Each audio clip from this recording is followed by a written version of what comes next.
Hey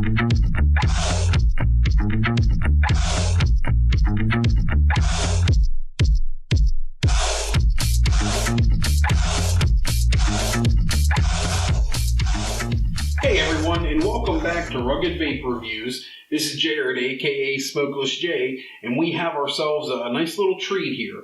This here is the Tug Lyfe mechanical mod by Flawless, and it has the Flawless as fuck RDA on top of it, also made by Flawless, obviously. So here in a second we're going to dive down in here and take a look at this, but just wanted to let everyone see how beautiful these two things look together. It is an all copper mod, but it has this nice blue powder coat finish to it. You can see here on the button itself, it has like the V3 emblem. On the front here, you do have your Tug Lyfe or Tugboat logo on the RDA and on the mod itself. On the back side of the RDA, you do have the Flawless as fuck on the back side here. So this is really cool, really great looking. I love the way it feels. I love the way the switch is all put together. I love the throw on the button as well. The company itself kind of states this is a safer type of device to use, and I'm guessing they're saying that mainly because they've eliminated that hybrid top cap like they had with their V2 editions. So that's the only thing that I can really feel that they made that assumption upon. So, which is nice. People that don't understand how the hybrid top caps work, it can definitely be a disadvantage to somebody, and especially if it does go thermal on them and blows up in their hand and they end up on Facebook or something like that. But without any further ado here, guys, let's go ahead and get down to the close-ups on this.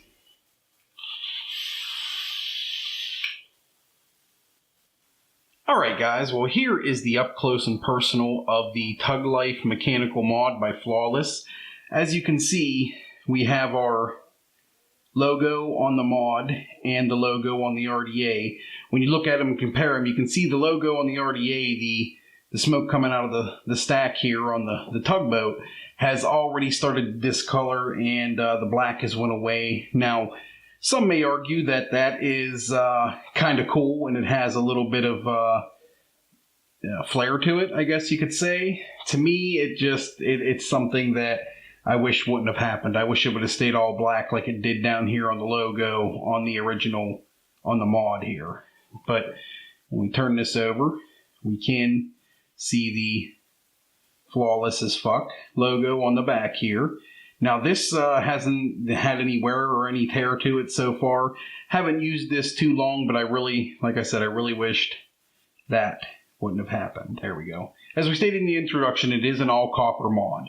Now, it does have the copper button here, so, and it has the V3 logo and the serial number on the bottom. Now, when we take our top cap off here, take our button housing off, copper all the way through with the blue powder coating on it there. Standard copper tube, just like any other mechanical mod. The powder coating on this is what I really like, because you're not going to have that green hand effect like you get with a regular copper mod. And anybody that has a copper mod knows that after you've used it for a couple hours, the crease of your hand has a green tarnish stains on it, and it can be kind of a pain in the butt. Now, your top cap, nice solid copper contact to make very big flush connection with the battery itself. You do have your threads here. Now these threads, I won't call them buttery smooth, but I've seen better, but I've seen worse. They're okay. I do get a little bit of scratching or squeaking every now and again when I do thread it on. The top of the button, it is a copper contact in the center of or a copper 510, and you do have your Flawless as fuck on the top of the mod. And none of this has seemed to have worn off on me yet, so I'm pretty excited about that. The button housing itself here, as soon as it Focuses in here. There we go. Same thing with the threads on this. The threads can sometimes be a little bit squeaky or a little bit noisy. They don't really catch or scrape or anything like that. So that's always a plus side. It is your standard setup on a button that has just a spring in it, and the spring looks to be a silver plated type of spring, maybe for better electrical conduction.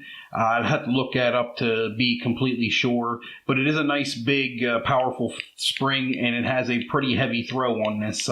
You're not going to be able to set this down and have it auto fire, so that's always a great feature. Now, this little Delrin piece you see right here, I can extend it out.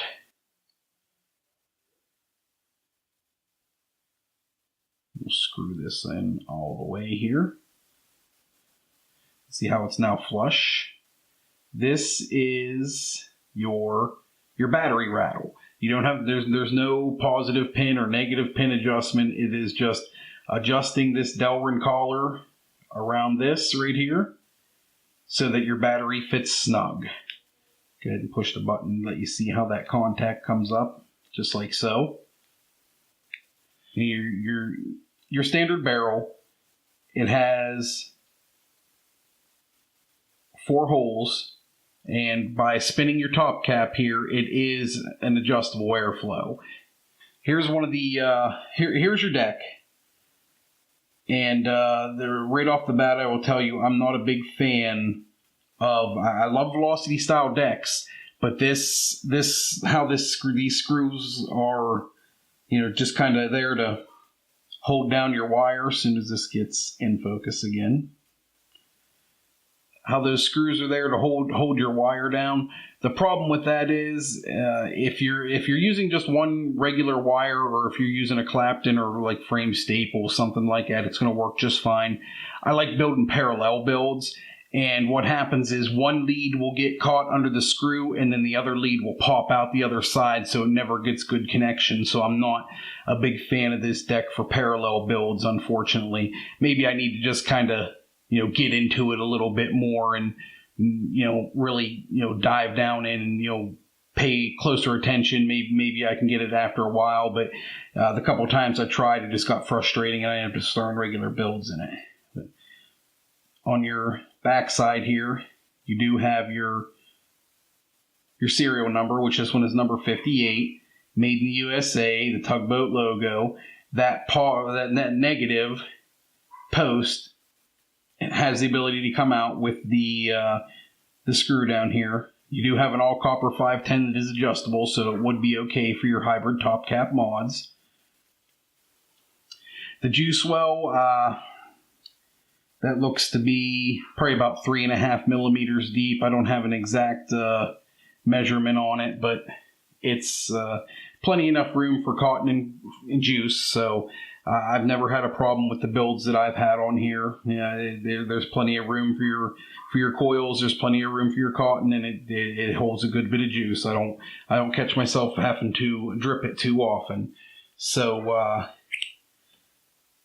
that at the moment is all that I have for our close-ups here. So let's go back up to FaceTime here and vape this thing. Alright guys, so that is the up close and personal with the Tug Lyfe mechanical mod by Flawless. Currently, I have a 0.11 build in this device right now. Getting around 90-95 watts after voltage drop on it. Let's take a couple tokes here and see how well she hits.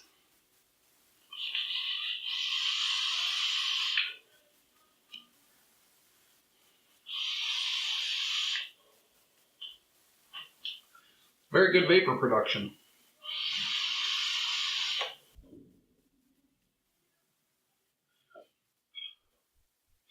Kind of vaped everything out there on you. Sorry about that, guys. So now it comes down to the big question. What do I like and what do I don't like about it? I like a lot of things about it. I like the throw of the button. I like the feel. I like the fact that it's an all copper mod and it has the powder coating, so you're not getting the tarnish on your hands. I love the look of it. The blue powder coating looks gorgeous. They also have them in stainless and black pearl and all kinds of different colors for the most part. I don't have them all at the moment, so I can't go over exactly each one. But one of the things that I dislike, I already went over with, it was how the deck is set up, how the screws aren't post holes to feed your Kanthal through, so it doesn't kind of catch like my parallel builds that I like to build. Now that's totally subjective. That might not be something you would run into a problem with. The airflow for some people might be a little bit on the disappointing side because of the inability to, it doesn't have as many options as some of these other RDAs. For me, it's just fine though. I think it's perfect. I do not like how shallow this drip tip is. I feel like I'm shoving the whole RDA in my mouth when I'm trying to hit it. So that is definitely a downfall in my opinion as well. But once again, these are all subjective. Now, if it came down to it, the device itself, the whole setup right here, depending on where you look, you're going to end up spending on mod and RDA, you're going to be looking at anywhere between $230 to $250 online. That is a tremendous price on a mechanical mod. I purchased this one myself. It was not sent to me for the purpose of review or anything like that. I was not disappointed with the way it performed, but I'm not overly excited with the way it performed either. So it gets like a 6.5 or 7, maybe out of 10. It's a little bit better than average, but it's not spectacular by any means. So, for somebody looking for a nice American-made mod that has American-made backing to it, it is a great purchase for someone like that if you don't mind spending the type of money they have on them. Would I turn around and go buy it again? Probably not, mainly because of the price point.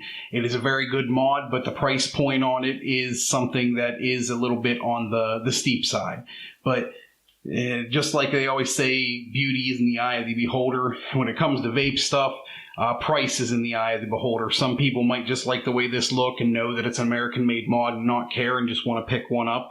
And you're not going to hate the fact that you did it, but you might not enjoy the fact that you did it either. So just depends on the type of vapor you are.